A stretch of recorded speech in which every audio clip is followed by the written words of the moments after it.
Ready? Start.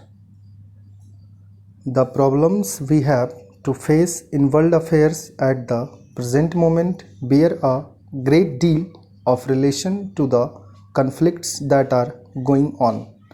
We have stated repeatedly that our foreign policy is one of keeping aloof from the big blocs of nations and being friendly to all countries and not becoming entangled in any alliances, military or other, that might drag us into any possible conflict that does not, on the other hand, involve any lack of close relationships with other countries. The House will remember that some time back I mentioned the question of India's possible relationships with the Commonwealth, and I informed the House of the broad lines of our approach to this problem, and I gathered that the House agreed to it. Subsequently, the question as considered by the National Congress at its Jaipur session, and in broad lines they also laid down the policy to be pursued. As far as we are concerned, we propose strictly to adhere to those directions.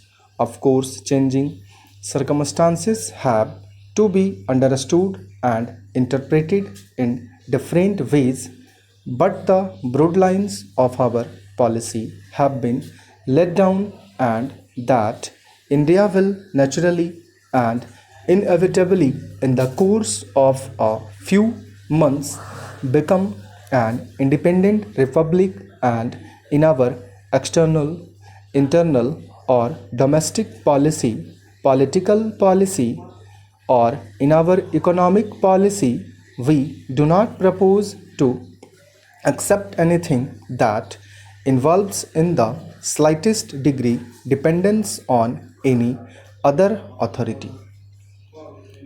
Subject to that, we are prepared to associate ourselves with other countries in a friendly way. We are associated today in the United Nations with a great number of countries in the world.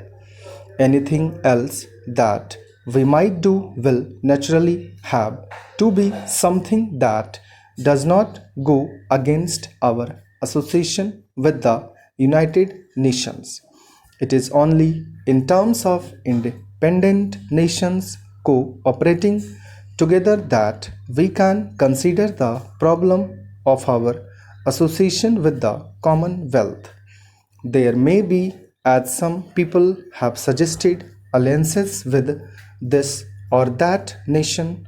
Alliances usually involve military and other commitments, and they are more binding.